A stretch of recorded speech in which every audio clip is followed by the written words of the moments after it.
Hey, good morning guys, I'm the Tech Prepper. Hope you're all doing well. Today we're going to take a look at another Manpack. This time we're going to be looking at expanding our capabilities to include HF while still also having support for VHF and UHF. And I'm really excited about this particular Manpack because this is the first one I built, the Manpack that has seen the most amount of time in a lot of different deployment scenarios. And in my opinion, I don't want to have a spoiler, but if I could only have one radio, that's including HTs, it would actually be this Manpack. Stick around. All right, so we're going to get into what this is, why I bought it, how to put together. We're going to do a full takedown. We're even going to cover antennas and power today because I want to make the point that this really is a powerful platform for anybody seriously considering comms preparedness. So first and foremost, why did I buy this? Well, it's an all-band, all-mode rig. All that means in terms of all band is that it covers the same frequencies, VHF, UHF, like we've had on our HTs and the last two rigs, but it also covers 50 megahertz and HF. So we have now opened our communication capabilities essentially to the entire world, all the way down to our local cities and communities, which is fantastic. It's also what we call all mode. So up until this point, all of the Manpacks and HTs we've been covering are FM only. This does FM, AM, single sideband, which is found mostly on the HF side, but not necessarily, upper sideband, lower sideband. It does digital and CW or Morse code. So very capable. In fact, these are what we call shacks in a box. Typically, you would need to have multiple radios to do the function of this one 2-pound radio. So very portable, very field expedient. We'll get into the bag and all that good stuff in a second. Now, the one drawback that this radio has is that it's very low powered. We call it QRP. So this particular model, the FT818ND, only does 6 watts. So it's important that you understand what you can do with 6 watts with low power. But I find that if you have the right antennas and the right set of skills, you can actually do a lot with this rig. In the next video, we're going to talk about this guy's bigger brother that has more power, but then there are also implications of going with a larger rig, mostly size, weight, and power consumption. The other reason why I bought this radio is that I'm a big fan of digital data mode operation. This radio, just like our last two, supports a data port. In fact, it uses the same cables for data as the FTM 6000 and also the same cable as the 8800. It also includes another digital capability called cat control. It's another cable. It works with the digirig here that I have in front. So there are actually 2 cables feeding this, which means now with software, I can actually now control which frequency I'm on, which mode of operation. So I have the ability now to remotely control a lot of aspects of this radio. So the data port and the cat control are 2 big wins. Now, one thing that this does not have, which we saw in the last rig, is it can't do crossband repeat. So every radio is a trade-off. But I would say this absolutely is what I would consider a Swiss Army knife. It's still currently available. I don't know for how much longer on the market. Prices have gone up, but I believe these are probably around $600, $650, depending on what deal you get. So personally, I'm actually going to buy a second one and retrofit it the exact same way I did for this Manpack. So that's basically why I decided to go with the FT818ND. Alright guys, so there's nothing else that you take away from this video. Please take away this, and it's what can this do based on how you configure it. Well, since it's all band, all mode, even though it's limited on power, it can do just about anything. So on 2 meters and 440, basically you can interoperate with these guys, basically your HTs over FM, so simplex communication. You can extend that coverage because this guy can actually go into your local repeater systems. Works just fine.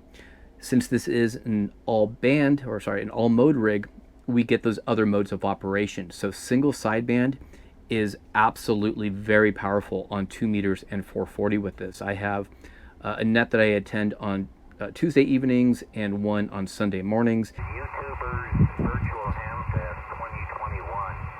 So if you go to YouTube and look that up. They've done all sorts of interesting interviews with different people, and actually one of them. And I'm able to make contacts on 6 watts using upper sideband up to about 120 to 140 miles and much closer. And the reason for it is that single sideband suppresses half of the signal that an AM signal would, and also doesn't have a carrier, so your bandwidth is very limited, which allows more range and also a lot less power in terms of transmit, so you make these batteries go a lot farther. So most radios don't have sideband capabilities.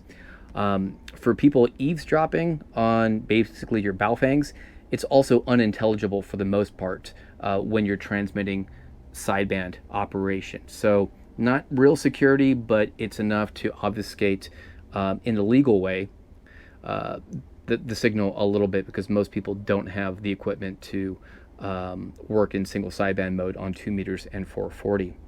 Now, since it has the DigiRig as well and can do FM, we can do all the things like WinLink email, APRS for sending messages, sharing location.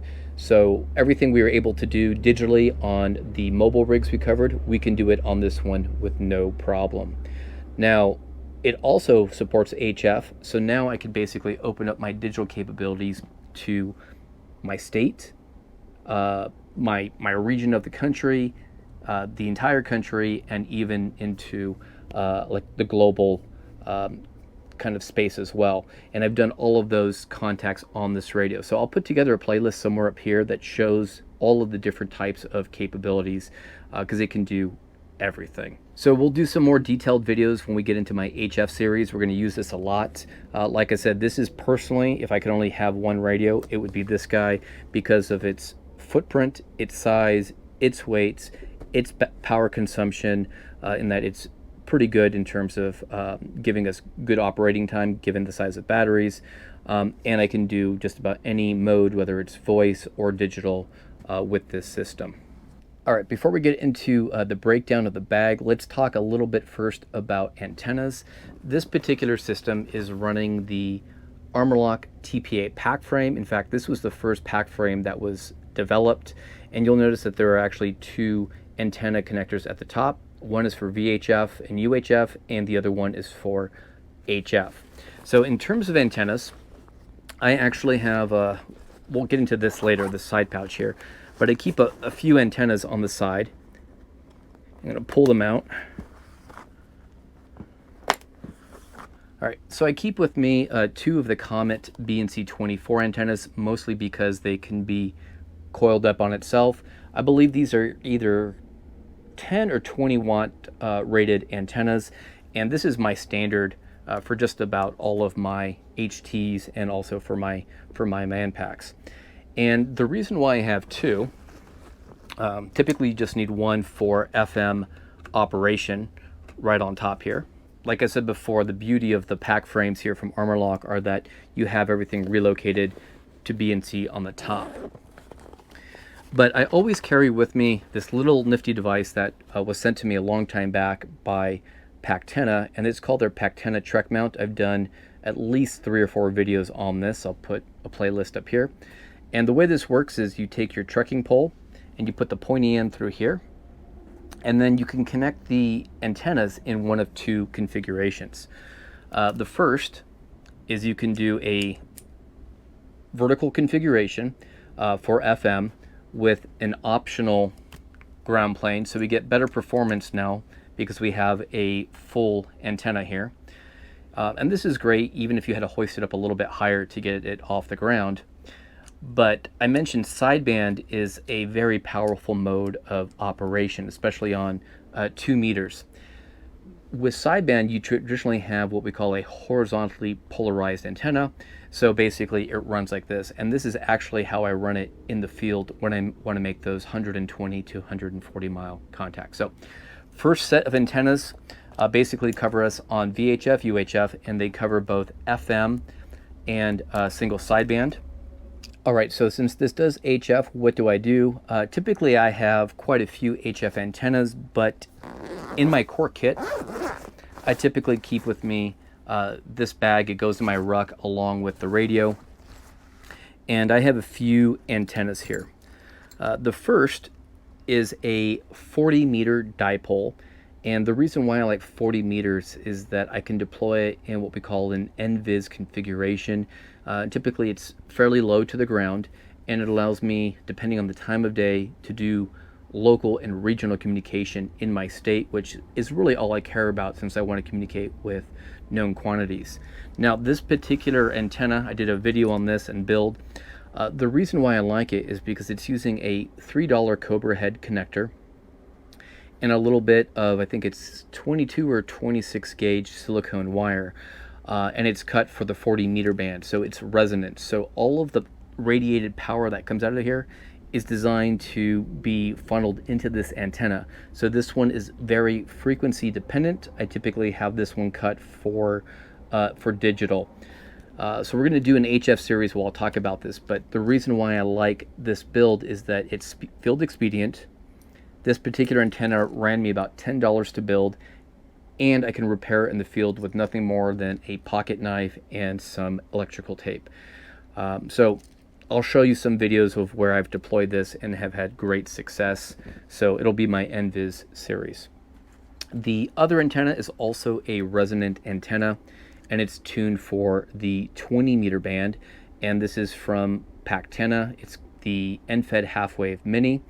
And again, very small footprint. It fits in my little antenna kit here, and it allows me basically to do more DX or distance communication. So this will basically allow me to get out of the state. So I've done both voice contacts with this, upper sideband contacts, but I've also done digital going into remote WinLink email systems that are like in other states. I live in Arizona, but I have good luck getting into, for example, Texas and beyond with this antenna on low power. All right, so I'm in a unique area of the country where we do not have trees, or at least trees that are suitable for throwing up antennas.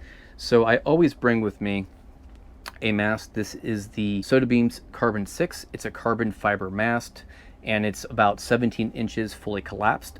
This fits in my ruck nicely. I actually have camo tape wrapped around it, but I've shown videos on this one. This will extend to 19.5 feet. And then typically I have a little piece of electrical tape at the top with a loop so that I can clip with the S-clip carabiner this to the end and run the antennas in that configuration. In a lot of cases, I have to guide this out, but if I'm in an area where the soil is moist, I just have a inexpensive camping stake, and I'll drive this to the ground, and it's actually enough to support the full extended weight of the and height of the Carbon 6 with both of these wire antennas. The other thing that I have in this antenna kit here that works well is RG316. This is very lightweight Teflon coated cable. The losses don't matter on HF, but this is typically what I use to connect both antenna systems to my radio. I believe I got these ones from Pactenna. If I do need to guy out the system, I have a small MFJ guy ring that sits over the top of the Carbon 6, I think about 4 or 5 feet off the ground. And then I basically have pre-guide stakes. I have 3 stakes, so this is just an aluminum camping stake with an S-clip carabiners. You can never have too many of these. I've got tons of these in my kit. I'll link below. And then I have pre-guide or pre-cut cordage, and I use taut line hitches on everything so I can adjust the length. And then I have another S-clip carabiner so that it can clip onto the side here. So with 3 supports, with 3 stakes, I'm good to go. If I want to work, for example, let's say 80 meters, which is another fantastic band, I have an identical antenna just like this. It's just cut for either 75 or 80 meters. So I'll do another video on this one. I'll link the 2 that I did, but in my mind, you cannot beat the field expedient nature of building your own resonant dipole for HF. And for the new guys, I'm sorry there's a lot of words that I'm throwing out here, but we're going to do a progressive build. The month of September and October is all going to be about targeted communications using this rig on HF, and we're going to take it right down to basics. So don't feel like you're getting lost in all this. I just want to walk you through the kit that I use and the antennas, and really at the end of the day, guys, We're not talking about a whole lot of gear here to be able to talk to everybody in your home state, across the country and across the globe. It's really this Manpack, this kit, and this support for the mast. All right, folks, I'm going to try to do this in one take, and we're going to talk about everything here. I'm going to break it down. The order of how I talk about things is really going to be dependent on the breakdown order. So to start, let's talk about the bag. This is the Helicon Tech E&E pouch. This is the same pouch we've used for the last 3 videos. The only difference is I have chopped off the top, or at least had a neighbor chop off the top, and fabricated a strap to go over the top. And then we've relocated the clip here to the front. And that's really it. And then there is a grab handle I have here on the back side. So easy modification, I guess, if you know how to sew. And then on the front, we have the same 6x6 511 admin pouch. This holds the microphone. Just like before, I have an Altoids tin with every single connector I need to adapt to a different line of coax or string together multiple coax cables. And then I actually carry 2 4.5 amp hour lithium iron phosphate batteries. These are from Bioino. And the reason for it is that each one of these will actually run me about 4 to maybe 6.5 hours, depending on how much I'm transmitting and receiving. But now I have redundancy. I'd rather have 2 independent 4.5 amp hour batteries that both fit in the pouch, just in case the cables fray or break. This is absolutely optional, but I have a little admin pouch on the side. I think this is from Condor. And the reason why I like it is that, one, it did hold the 2 antennas in the pencil pouches that I have, the BNC 24 Comet antennas. I have a little bit of extra RG316 for a couple of, more for backup, but these actually don't add too much weight. I have my interface cable for the DigiRig to my computer or smartphone. I'm a big fan of pencils, mostly because I can actually sharpen these in the field. I keep a small, I don't know, put a link down below where I got this, but it's just a pencil sharpener. I prefer it over pens in the field. I keep a Write in the Rain notebook, mostly for all of my contacts or any other notes I need. And then for you new guys, I had a hard time when I got started memorizing everything. I create these 3x5 index cards. I did a video that I'll throw up on the screen here. But basically, I've got the HF band plan here. So what are the frequencies for my license type, which is general.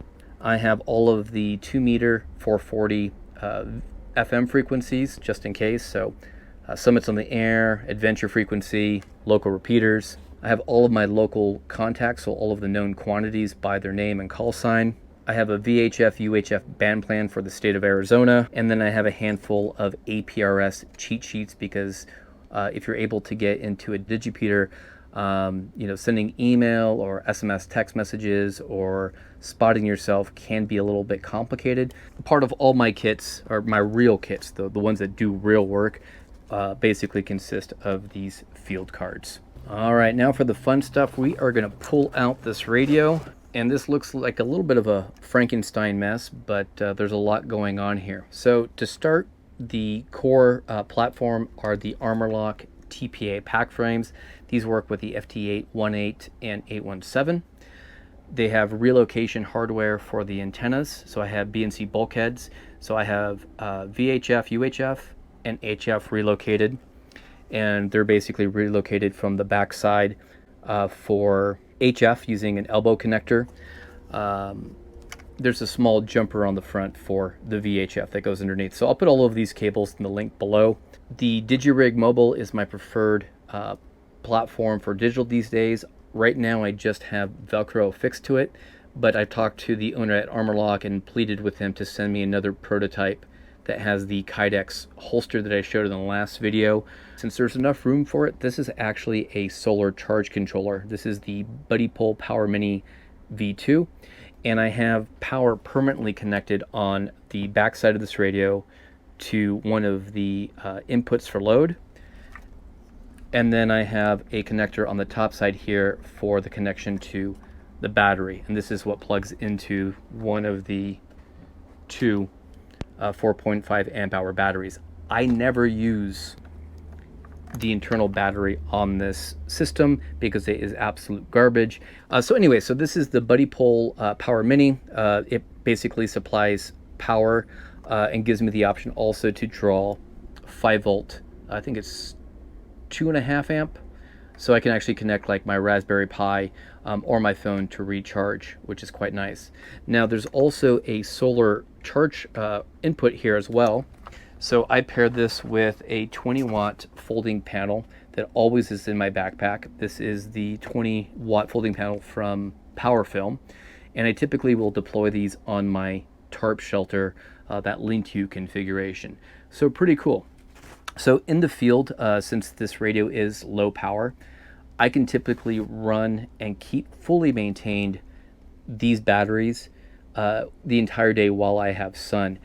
In general, I'll get about 800 milliamps to about 1 amp in the Sonoran Desert, which pretty much is my current consumption over an hour. So when I run this radio, especially on HF, the way that I do it, I typically will use about an amp per hour, but that's also what I can put back in with this solar panel.